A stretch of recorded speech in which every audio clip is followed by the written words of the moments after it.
नमस्कार, हमारा राजस्थान बुलेटिन में आप सभी का बहुत बहुत स्वागत है। मैं आपके साथ हर्ष चौधरी। बुलेटिन की शुरुआत करने से पहले एक नजर बुलेटिन की अहम सुर्खियों पर। मोदी कैबिनेट के नए श्रम मंत्री ने चार्ज संभालते ही वरिष्ठ अधिकारियों को दिया निर्देश।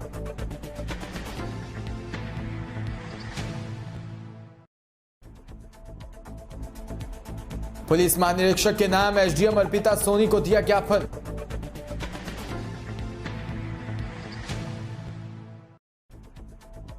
प्रताप सिंह गजरियावास ने फुटपाथ पर पड़े एक मरीज को कांवटिया अस्पताल में करवाया एडमिट।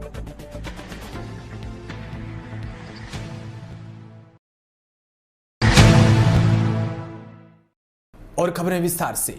प्रधानमंत्री नरेंद्र मोदी की कैबिनेट का कल ही विस्तार किया गया है, जिसमें केंद्रीय श्रम मंत्री के रूप में काम कर रहे संतोष गंगवार की जगह भूपेंद्र यादव को मंत्रालय सौंपा गया है।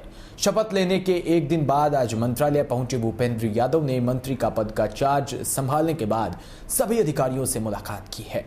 इस दौरान भूपेंद्र यादव ने अधिकारियों से मंत्रालय में चल रहे लंबित पड़े और विशेष मुद्दों को लेकर चर्चा की। साथ ही सभी वरिष्ठ अधिकारियों को निर्देश दिया कि किसी के भी दिमाग में अगर कोई नया आइडिया आता है तो उसे उनके साथ तुरंत शेयर किया जाए और उस पर विचार विमर्श किया जाए, ताकि संगठित और असंगठित क्षेत्र में करोड़ों लोगों की सही पॉलिसी और स्कीम बनाई जा सके और लागू की जा सके।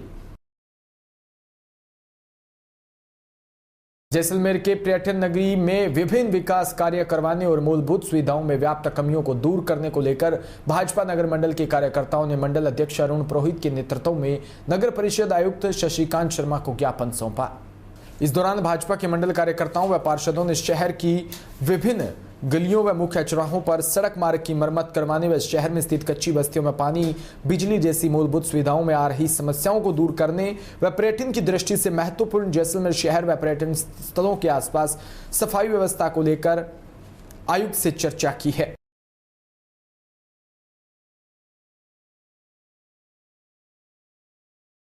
जैसलमेर की समस्याओं को देखते हुए भाजपा जैसलमेर शहर के पार्षदगण ने और जैसलमेर के नगर के कार्यकर्ताओं ने और पूर्व पार्षदों ने जैसलमेर की समस्याओं को देखते हुए जिस तरीके से अगर आप जैसलमेर में एंट्री करते हो आपको रोडें टूटी हुई मिलेगी। गर्मी को देखते हुए पानी की समस्या मूलभूत है, सफाई आज तक नहीं हुई है।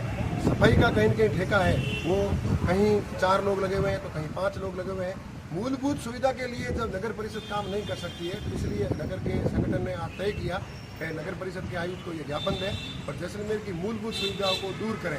हमने ये कहा है और हमको ये आश्वासन भी दिया है माननीय आयुक्त साहब ने कि आप व्यक्तिगत मुझे बताएं, मैं कोशिश करूंगा कि जैसलमेर की मूलभूत सुविधाओं को दूर करने के लिए अगर ये सुविधाएं होती है तो हम धन्यवाद भी देंगे और अगर नहीं भी होती है तो हम नगर परिषद का घेराव भी करेंगे और कहीं न कहीं उसकी जिम्मेवारी नगर परिषद और जैसलमेर जिला प्रशासन की होगी। रायशा नगर से खबर, जहां संगठन बंधुओं व गौ भक्तों के द्वारा सरदारगढ़ में विधर्मियों द्वारा बीते रविवार को दिन गोमाता के बछड़े को काटकर गोमांस बेचे जाने के विरोध में पुलिस महानिरीक्षक के नाम एसडीएम अर्पिता सोनी को ज्ञापन दिया।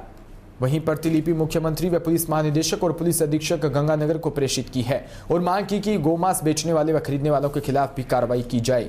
यह सिर्फ गाय नहीं बल्कि बहुसंख्यक समाज की आस्था व श्रद्धा की हत्या हुई है और भविष्य में ऐसी की घटना पुनरावृत्ति हुई तो गौ हत्यारों की उसकी भाषा में ही उसे समझाया जाएगा। जयपुर के भट्टा बस्ती से खबर, जहां थाना इलाके में हुए विवाहित की मौत का मामला दर्ज करके पुलिस मामले में जुट गई है। जांच में पोस्टमार्टम रिपोर्ट में पता चला कि गला दबाकर हत्या की गई है। मृतक महिला के पिता का आरोप है कि हमारी बेटी को काफी सालों से परेशान किया जाता था, कभी दहेज के लिए, तो वहीं मृतक महिला की माता ने आरोप लगाया कि हमें धमकियां भी दी जा रही है, डराया जा रहा है, कहा जा रहा है कि पैसे लेकर सेटलमेंट कर लें तो पुलिस हमारा कुछ नहीं बिगाड़ पाएगी। वहीं पूरे मामले की जांच जयपुर नॉर्थ एसडीएम कर रहे हैं।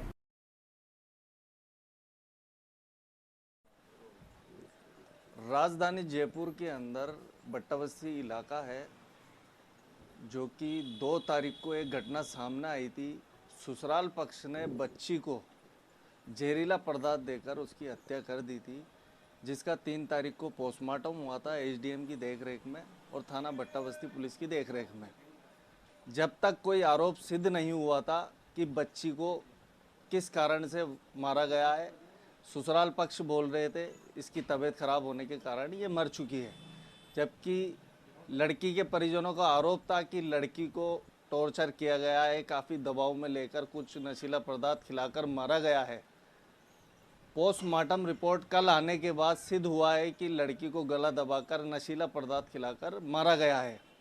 एसडीएम द्वारा जांच की गई है। कल बट्टाबस्ती थाना ने मुकदमा भी दर्ज कर लिया गया है। आरोपी अभी तक फरार है। हमारे साथ बच्ची के पिता है, हम बात करेंगे उनसे। क्या कुछ मामला था, किस कारण बच्ची की हत्या की गई है, क्या मांग थी ससुराल पक्ष की, बताइए क्या मामला था ये? जब मेरे बच्ची की शादी मैंने 30 जुलाई 2016 को की थी, उसके बाद से ही उनकी आए दिन मांगे बढ़ती गई। कभी कुछ मांगते, कभी कुछ मांगते। मैं अपनी हैसियत के अनुसार सोना चांदी बर्तन गाड़ी घोड़े सब कुछ मेरे दिए थे। तो वो बोलते हैं कि ये सामान तो अठवाड़े मिल जाता है, हमारी मनपसंद का जब तक सामान नहीं मिलेगा हम बच्ची को आपसे मिलने नहीं देंगे। जब भी बच्ची हमारे घर आती थी वो रो धो के यही बात कहती थी, अब मैं गरीब मजदूर आदमी उनकी मांगे कहाँ से पूरी करता। फिर मैं बच्ची को समझाता, कुछ ना कुछ उसको देकर उसके ससुराल उसको भेज दिया करता था। अब इन्होंने 2 तारीख को अचानक पता नहीं क्या हुआ, क्या खिलाया, क्या किया, क्या नहीं किया, हमारे को कोई खबर नहीं। हॉस्पिटल से हमारे पास फ़ोन आया कि आपकी बच्ची की तबीयत ख़राब हो गई।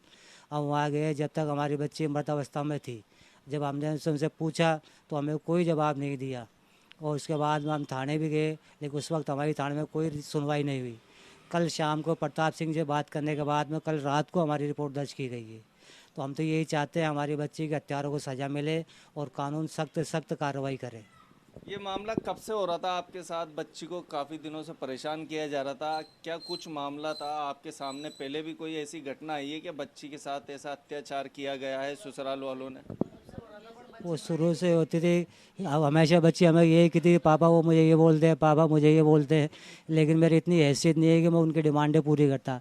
आए दिन वो कुछ ना कुछ मांगते भी। लॉकडाउन में उन्होंने बोला मेरा काम धंधा नहीं है, मुझे 20,000 रुपये चाहिए। अब लॉकडाउन में मेरे पास खाने को नहीं है तो मैं उनको लिए 20,000 रुपये कहाँ से लेके आता। फिर भी कहीं से मैंने 5-7 हज़ार रुपये का इंतजाम कर उनको भिजवाया।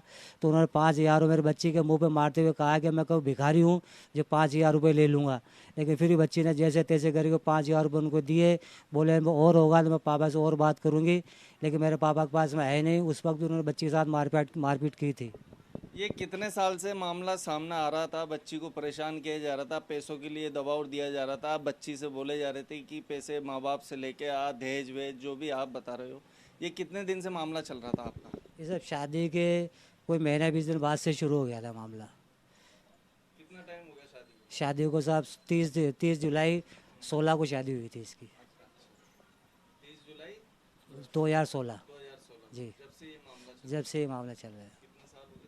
लगभग 5 साल हो गए। ये 5 साल से बच्ची के साथ काफ़ी अत्याचार हो रहा था, बच्ची को परेशान। शादी के 20 दिन बाद से ही बच्ची से मांग डिमांडें चालू हो चुकी थी। तेरे परिजन से हमारे को पैसा ला के दे, दहेज में कुछ नहीं दिया है, दहेज चाहिए, ये चाहिए, सारी चीज़ें। हमारे साथ कुछ लेडीज़ से भी है, हम बात करेंगे इनसे। क्या कुछ इनके भी सामने, लेडीज़ों के सामने मामला आया? मेरी बच्ची को ना तो फ़ोन दे रखे थे, वो ना मेरी बच्ची को फ़ोन से मेरे से बात करने देते कभी। वो 6-6 महीने में लेने जाती ना तो घर नहीं भी जाते, मेरे धक्के दे के काट देते थे कि तू बुलाने के लिए बेटी को शादी करी है क्या। और फिर मेरी बच्ची रोती मेरे को भिजा देती कि अम्मी तू जा घर पे, तेरी बेइज्जती मेरे से देखी नहीं जाती है। और 3-4 दिन पहले भी मेरा बच्चा गया ना लेने तो उसको धक्के दे के काट दिया। अभी तक तो कोई जानकारी नहीं है, आरोपी सारे घूम रहे हैं। अभी एक जने को भी नहीं उन्होंने आरोप कराया कुछ। अभी क्या चल रहा है क्या नहीं चल रहा है, और उल्टा मेरे पे दबाव वो डाल रहे हैं कि हम तो पैसों के दल के ऊपर लिखट जाएंगे, उसका जेठ उसके ससुर कि हम तो पैसों के दब पे लिखट जाएंगे। बाहर तेरे पास क्या, तेरा आदमी तो ऑटो चलाता, कुछ भी नहीं है तेरे पास में। फोन नहीं आ रहे, ऐसे धमकी दे रहे। मेरे बच्चे में जा रही हूँ जैसे किधर, तो मेरे को बोल रहे मिल जाते हैं वो भी बैठे हुए। तो वो जब मेरे को यूँ बोल रहे 2.5-3 लाख रुपए देके मामला यहीं दफत कर दे तू आगे तक कुछ नहीं। ससुराल बच्ची के ससुराल पक्ष वाले पैसे का लालच देके इनको बोल रहे हैं कि ये मामला रफा दफा कर लो, 2-2.5 लाख रुपए ले लो। बट्टाबस्ती थाने में भी रात को 12 बजे इनके बच्ची के ससुराल पक्ष के खिलाफ मुकदमा दर्ज हो चुका है। बट्टाबस्ती थाना पुलिस जांच में जुटी हुई है। आरोपी अभी तक फरार है, मिल नहीं रहे आरोपी। परिजन लड़की के जो माँ बाप है, उनके भाई बंधे बाहर घूम रहे, उनको धमकी भरे मैसेज दिए जा रहे हैं कि राजीनामा कर लो, अच्छा नहीं होगा। कैमरामैन अलीम। जयपुर से खबर, जहां प्रताप सिंह गाजरावास ने फुटपाथ पर पड़े एक मरीज को कांवटिया हॉस्पिटल में एडमिट करवाया है। परिवहन मंत्री प्रताप सिंह खाचरियावास कल अपने निवास से सुभाष नगर टीए की बैठक में जाते समय खासा कोठी पुलिया के नीचे फुटपाथ पर एक तड़पते हुए व्यक्ति को देख अपनी गाड़ी को तुरंत रुकवाया और उस अनाथ तड़पते हुए मरीज के पास जाकर उससे बात की तो पता चला कि उस मरीज ने 3 दिन से कुछ खाया नहीं। मरीज ने अपना नाम अनिल बताया। हालात बहुत खराब दिख रही थी, पैर जख्मी हो गए। ऐसी घटना को देखकर मंत्री प्रताप सिंह खाचरियावास ने तुरंत हरिभक्त कामटिया हॉस्पिटल में अधीक्षक डॉक्टर हर्षवर्धन को फोन किया और मौके पर बुलाकर फुटपाथ पर पड़े मरीज को कामटिया हॉस्पिटल में शिफ्ट कराया और तुरंत इलाज करने के निर्देश भी दिए। प्रताप सिंह खाचरियावास कामटिया हॉस्पिटल में जो मरीज को एडमिट कराया था उस मरीज का निरीक्षण करने के लिए आए और क्या इलाज हुआ। जब डॉक्टरों से पता किया कि क्या इलाज हुआ तो डॉक्टरों ने बताया कि इसका ट्रीटमेंट चालू है, पैर जो भी इसके फ्रैक्चर है उनका इलाज चल रहा है। सारी जांचें आते ही जो मैंने इलाज किया है उनका तुरंत प्रभाव से किया जाएगा और इलाज हॉस्पिटल में आमजन से भी बात की। मंत्री प्रताप सिंह खाचरियावास राजस्थान सरकार के लिए एक मानवता का मिसाल बन चुके हैं।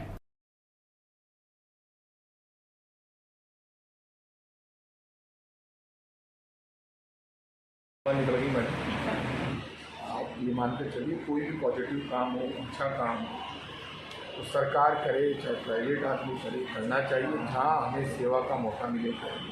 फुटपाथ पर कोई व्यक्ति पड़ा है, तड़प रहा है, कीड़े पड़ गए हैं, खून आ रहा है, मवाद आ रही है, हर नागरिक की जिम्मेदारी है उसको उठाएँ, हॉस्पिटल पहुँचाएँ। राजस्थान की कांग्रेस की गहलोत सरकार फ्री ऑफ कॉस्ट इलाज करती है, दवाई फ्री है, जाँच फ्री है, इलाज फ्री है, खाना फ्री है, सब फ्री है।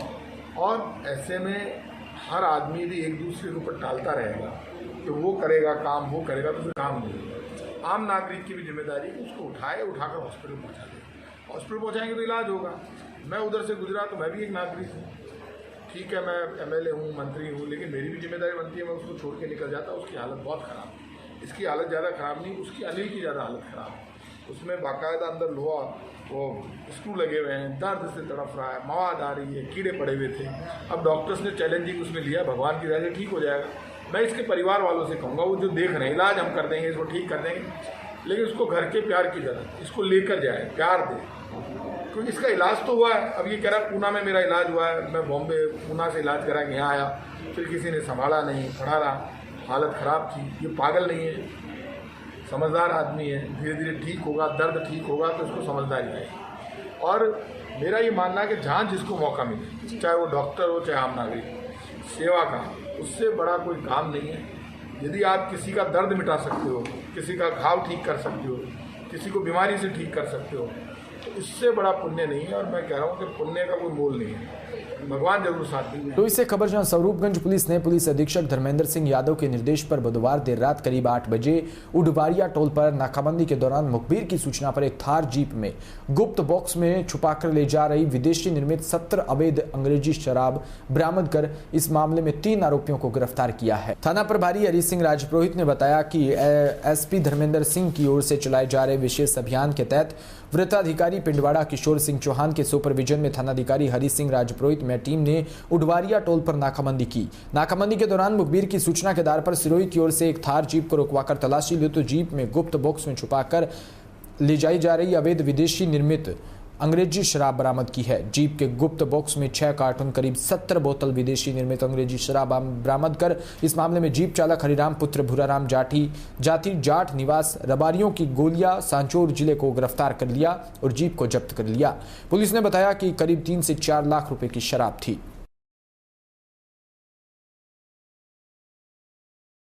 पिडावा से खबर जहां उपखंड क्षेत्र के उपखंड अधिकारी महोदय उमेद सिंह रजावत पिडावा को राज्यपाल महोदय राजस्थान सरकार जयपुर के नाम ज्ञापन दिया, जिसमें लाल सिंह खेड़ी ने निर्दोष व दलित हिंदूवादी युवक कृष्ण वाल्मीकि निवासी झलारा पटन के साथ मॉब लिंचिंग वर्ग विशेष के द्वारा हत्या कर उसका वीडियो बनाकर जानबूझ वीडियो वायरल किया। इसकी वजह से बहुसंख्यक समाज को भयभीत करने को कुर्तित प्रयास किया गया है। उसी को देखते हुए उक्त अपराधियों के खिलाफ मॉब लिंचिंग का मामला दर्ज किया जाए और कृष्ण वाल्मीकि के परिवार को सरकारी नौकरी व सरकारी आर्थिक मदद दी जाए, अन्यथा विवश होकर उग्र आंदोलन करना पड़ेगा।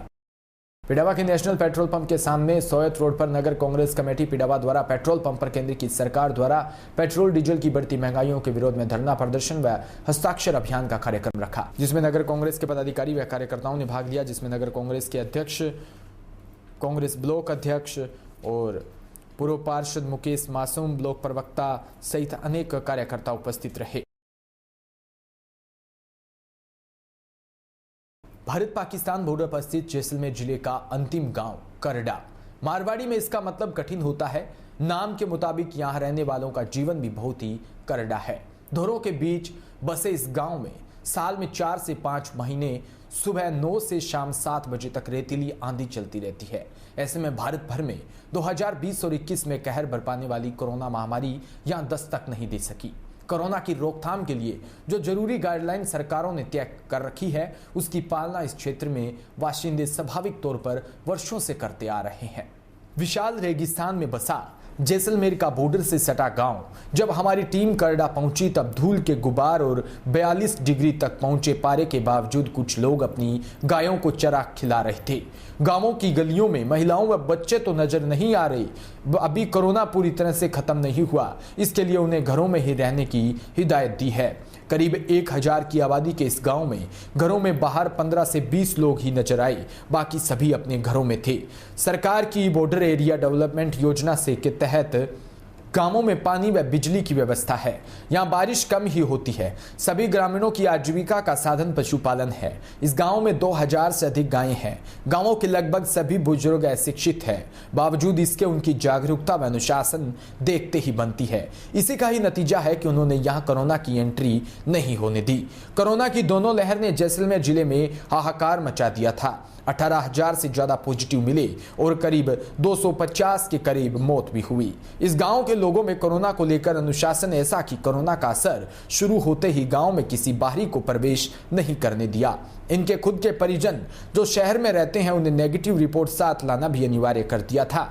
स्थानीय युवक लालू सिंह सोढ़ा ने बताया कि दूसरी लहर में उन्हें गांव में जाने के लिए 3 बार कोरोना की जांच करवानी पड़ी। जब शहर से गांव आया तो जांच करवा कर नहीं आया। उसके लिए गांव से अलग एक सभा भवन में 7 दिन रहने की व्यवस्था की गई और गांव वालों को उससे दूर रहने की हिदायत दी। जिला मुख्यालय से सैकड़ों किलोमीटर की दूरी पर बसे इन ग्रामीणों तक कोरोना की घुसपैठ न हो पाने का एक बड़ा कारण ग्रामीणों का बाहरियों से नहीं के बराबर संपर्क करना है।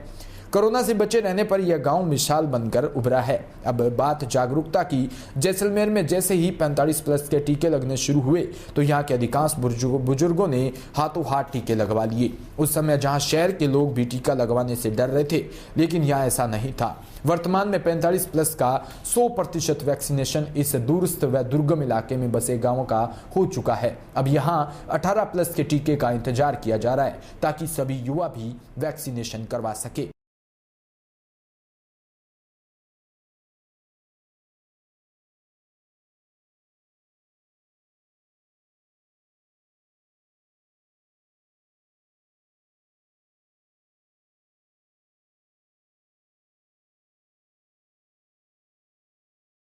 हमारे जैसलमेर जिले में ऐसा जिला जहाँ शहर है, गांव, वहाँ पर करड़ा गांव है।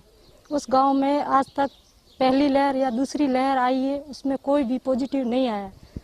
कि हमने गांव में जाकर उन्हें कहा कि आप थोड़ा सा 2 गज की दूरी रखें और मास्क लगाए, सैनिटाइजर लगाए और गांव में आने जाने वालों को पहले उन्हें चेकअप करा के वहीं क्वारंटाइन करें, ताकि कोरोना का कोई भी पॉजिटिव आए तो उन्हें 15 दिन या 10 दिन उसे क्वारंटाइन रखना चाहिए।